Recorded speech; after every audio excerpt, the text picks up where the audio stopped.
Hello मेरे प्यारे बच्चों, आज का हमारा टॉपिक है काइनेटिक थ्योरी ऑफ गैसेस।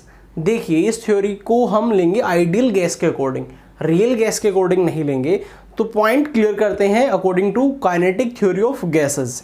यहाँ पे फर्स्ट पॉइंट जो आपका दिया गया है वो आपको बताया गया है कि जो भी गैस आपकी है वो बनी है टीनी पार्टिकल्स, छोटे छोटे पार्टिकल्स से, जिनको हम मॉलिक्यूल्स कह सकते हैं। लाइक ऑक्सीजन O2 उसमें मॉलिक्यूल है, नाइट्रोजन N2 मॉलिक्यूल है, हीलियम उसमें He मॉलिक्यूल है। ओके, अब सेकंड पॉइंट हमें ये बताना चाह रहा है कि जो मॉलिक्यूल आपने यहाँ पे लिए हैं उन सब का अगर हम साइज देखें या उनकी शेप देखें तो वो क्या मिलेगी, सेम मिलेगी। ऐसा तो नहीं है कि आपने इस कंटेनर में O2 ली, एक मॉलिक्यूल छोटा है, नेक्स्ट मॉलिक्यूल की रेडियस उससे ज़्यादा है, ऐसा तो नहीं बोल सकते। सभी क्या है, आइडेंटिकल है, शेप में भी और साइज में भी। ये चीज़ आपको क्लियर होनी चाहिए। अब ये पॉइंट हम क्लियर कर सकते हैं, क्यों? क्योंकि अगर कोई भी चीज़ मैटर है देन वो टीनी पार्टिकल से बनी हुई है, या तो उसमें एटम्स हैं या फिर या उसमें मॉलिक्यूल्स हैं। ओके, नेक्स्ट हम पॉइंट लेके चलते हैं वॉल्यूम पे। देखिए, अगर बात करते हैं गैस के लिए, आप गैस को जैसे फॉर एग्जांपल आपने परफ्यूम ले लिया या कोई भी ऐसी चीज़ ले ली जो आपने गैस को स्प्रे किया, गैस को जितना स्पेस मिलेगा वो उतना ही स्पेस क्या कर देगी, ऑक्यूपाई कर देगी। ओके, मींस उस स्पेस को ऑक्यूपाई कर लेगी। जैसे अब हमारे रूम में फिलहाल गैस है, बट अगर इस रूम की गैस को देखूं मैं और इसकी वॉल्यूम में निकालना चाहूं तो वो इस रूम के कंपैरिजन में नेग्लिजिबल है। ये हमारा रूम है और अगर मैं इस गैस को कंप्रेस करके इसकी वॉल्यूम को सब्ट्रैक्ट करूं तो वो नेग्लिजिबल है। मान लो ये है हमारी, जैसे आप ये समझ सकते हैं हम अपने क्लासरूम में बैठे हैं। ओके, हमारा क्लासरूम काफ़ी बड़ा है, हमने कितना स्पेस ऑक्यूपाई किया है एज कंपेयर टू रूम। हमने ऐसा तो नहीं कि रूम को कंप्लीट को ऑक्यूपाई कर दिया, हर एक स्पेस को ऑक्यूपाई कर दिया, ऐसा नहीं है। मैक्सिमम स्पेस खाली पड़ा है। गैस में ये स्पेस और खाली रहता है, मीन्स मैक्सिमम कंटेनर यहाँ पे खाली है अगर गैस की वॉल्यूम को यहाँ से एक्सक्लूड किया जाए तो। चलिए, तो यहाँ पे यही चीज़ हमें बताई गई है, volume occupied by the gas molecule is negligible. Means जो गैस ने वॉल्यूम ऑक्यूपाई की है वो उस कंटेनर की वॉल्यूम के कंपेरिजन में नेग्लिजिबल है। मैं इसका प्रूफ आपको दूंगा, जस्टिफिकेशन आपको मिलेगा, जिससे आपको ये क्लियर हो जाएगा। ओके, कुछ टाइम के बाद हम इस पे डिस्कशन करते हैं। चलिए, नेक्स्ट है फोर्थ पॉइंट। अब क्या होता है, गैस जो होती है वो जिगजैग मोशन में, ब्राउनियन मोशन में वो मूवमेंट करती रहती है, जिसके दौरान वो एक दूसरे से क्या करती है, कोलाइड करती है। वो कंटेनर की वॉल से भी कोलाइड करती है। अब अगर वो कोलाइड करेगी और अपनी एनर्जी का लॉस करेगी तो एक टाइम के बाद वो सेटल डाउन हो जाएगी, बट ऐसा तो नहीं होता है। तो यहाँ से हमें समझ आता है कि कोलिजन परफेक्टली इलास्टिक है। कैसा कोलिजन है, परफेक्टली इलास्टिक। एक दूसरे मॉलिक्यूल से आपस में हिट करेंगे, ऐसा नहीं है हिट नहीं करेंगे, अपनी एनर्जी इसको ट्रांसफर कर दी, नेक्स्ट इसने नेक्स्ट को कर दी, इस तरीके से चलता रहता है। ओके, एनर्जी का लॉस नहीं होता है, नो लॉस ऑफ एनर्जी। ये पॉइंट आपको क्लियर होना चाहिए। नेक्स्ट बात करते हैं प्रेशर। अब आपने जैसे फॉर एग्जांपल गाड़ी के टायर में एयर डाली, नाइट्रोजन डाली, तो गाड़ी का जो टायर है वो हमारा देखेंगे तो फैल गया है, या बैलून लेंगे, बैलून फैल गया है।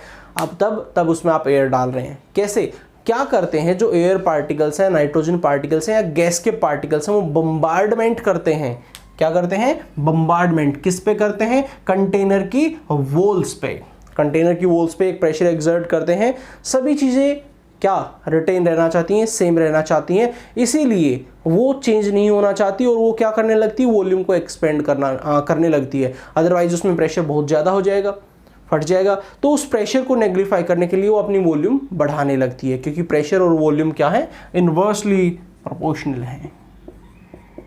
तो जैसे आप प्रेशर डाल रहे हो वैसे ही वॉल्यूम को वो एक्सपेंड कर रही है, जिसकी वजह से ये नेग्लिफाई हो रहा है। ओके, क्योंकि सभी चीज़ें इनरसिया में ही रहना पसंद करती हैं।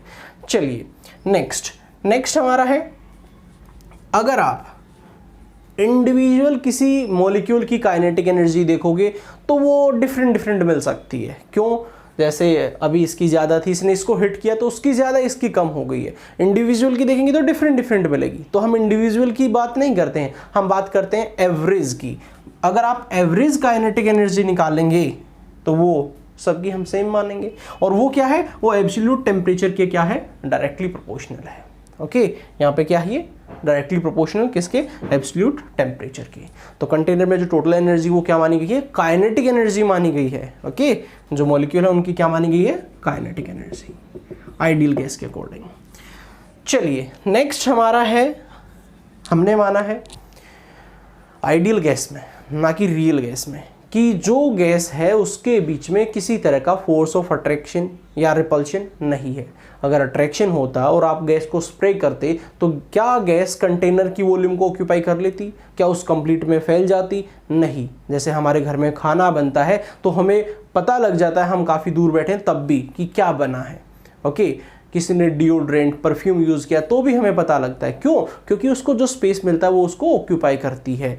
तो ये पॉइंट अकॉर्डिंग टू आइडियल ठीक है, but according to real gas ये गलत है। अट्रैक्शन भी है, रिपल्शन भी है, रियल गैस में ये आपको बताया जाएगा, और ये पॉइंट भी आपका गलत माना जाएगा रियल गैस में।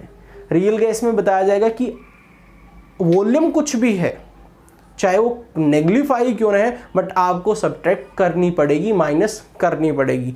तो रियल गैस करेक्शन करती है, एक तो करती है यहाँ पे प्रेशर में इसके अकॉर्डिंग, और एक करती है वॉल्यूम में। ये हमारा van der Waals gas equation में डिस्कस होगा, या रियल गैस इक्वेशन में। उसके बाद ग्रेविटेशनल फोर्स का कोई यहाँ पे फंडा हम नहीं लेंगे। ऐसा नहीं है कि ग्रेविटेशनल फोर्स पे गैस हमारी सेटल डाउन हो गई है। अगर ऐसा होता तो हमारे एटमॉस्फेयर में नाइट्रोजन, ऑक्सीजन ये गैसेस नहीं मिलती, देन हम क्या करते, लेट के अपना ब्रीथिंग करते। ऐसा नहीं है। तो गैसियस मॉलिक्यूल क्या करते हैं, रैंडमली मूव करते रहते हैं, ग्रेविटेशनल फोर्स का उसके ऊपर कोई भी इफेक्ट नहीं है। तो ये तो हैं कुछ इसके पॉइंट्स जो काइनेटिक थ्योरी ने बताए हैं, जो आपको क्लियर होने चाहिए। कुछ इसमें मॉडिफिकेशन आएगा तब रियल गैस आएंगी, क्योंकि कोई गैस आइडियल तो हो ही नहीं सकती। हाँ, आइडियल के सिमिलर हो सकती हैं। तो इसमें से कुछ जो बातें हैं लाइक ये और ये बातें आगे जाके रियल गैस में चेंज हो जाएंगी। अब मैंने एक बात बोली थी यहाँ पे कि जो ये वॉल्यूम ऑक्यूपाई की है आइडियल गैस ने, सही सोचा था, वो उसके कंपैरिजन में नेग्लिजिबल ही है। कैसे, मैं यहाँ पे आपको अभी ये क्लियर करता हूँ। देखिए, मैंने एक एग्जांपल ले लिया नाइट्रोजन का। आपको सबसे पहले नाइट्रोजन की रेडियस पता होनी चाहिए। ओके, या कोई भी गैस ले सकते हो, उसकी नाइट्रोजन आपको या तो गिवन होगी या आप याद रखिए। ओके, तो देखिए मैंने यहाँ पे एग्जांपल लिया नाइट्रोजन का। नाइट्रोजन की जो रेडियस है वो है 2 × 10⁻⁻8 सेंटीमीटर। ओके, ये नाइट्रोजन एटम की रेडियस मैंने आपको बताई है। देन इसकी वॉल्यूम की बात करेंगे तो वॉल्यूम क्या आएगी, 4/3 πr³। आई थिंक आप सब जानते हैं। अब मैंने यहां पे r की वैल्यू को पुटअप कर दिया। देन यहां पे जो वॉल्यूम आई 4/3, पाई की वैल्यू आपको पता है 3.14, r की वैल्यू आपको पता है 2 × 10⁻⁻8। ओके, आप इसको यहाँ पे पुटअप करेंगे, इसको सोल्व करेंगे। आपकी वैल्यू सोल्व करना आपका काम है। 3.35 × 10⁻⁻23। ओके, ये इसकी वॉल्यूम आ गई है। ये एक सिंगल मॉलिक्यूल की वॉल्यूम आई है ये। अब हमारे पास 1 मोल है।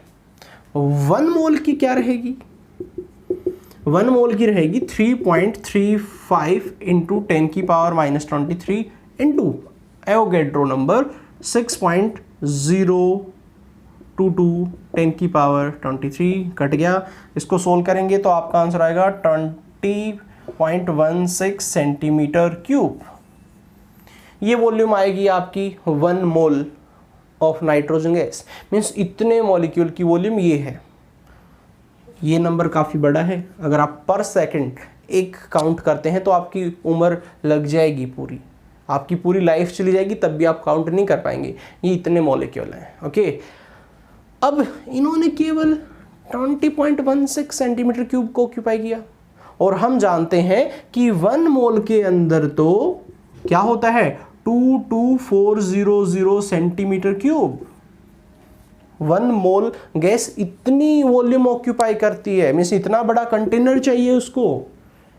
तो उसने खुद की, देखो ये उसकी खुद की जो स्पेस ऑक्यूपाई कर रही है, जैसे हम रूम में बैठे हैं तो ये तो वो है जो हमने कवर कर रखा है, बट हमने ऐसा तो थोड़ी ना कि केवल वही स्पेस लिया है, हमने एक पूरा क्लासरूम लिया है, हम बोलते हैं ये हमारा क्लासरूम है। ऐसा थोड़ी ना हुआ है जितना स्पेस आपने ऑक्यूपाई किया केवल उतना स्पेस मिला आपको, नहीं, आपको तो पूरा रूम मिला हुआ है। ठीक है, तो आपने ऑक्यूपाई किया एक पूरा रूम, बट आपकी वॉल्यूम कितनी है, आपकी वॉल्यूम ये है। आपने स्पेस लिया इतना, बट आपकी वॉल्यूम कितनी थी, इतनी। गैस की वॉल्यूम ये है, बट गैस ने वॉल्यूम ऑक्यूपाई कितनी कर ली है, इतनी, ये एक्स्ट्रा कर ली है। तो देखा जाए तो यहाँ से अगर आप माइनस करेंगे इसमें से, ठीक है, कितना एम्प्टी स्पेस बच गया, एम्प्टी स्पेस बहुत ज़्यादा है, 22400 माइनस 20.16 माइनस कर लेंगे 2237 9.84।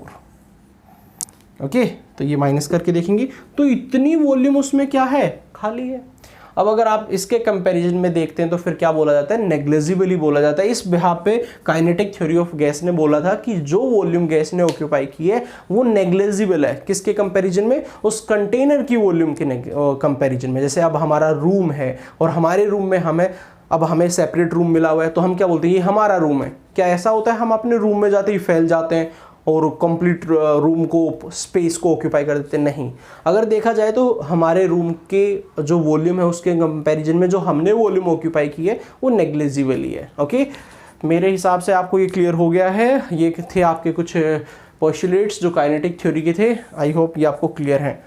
Okay, thank you.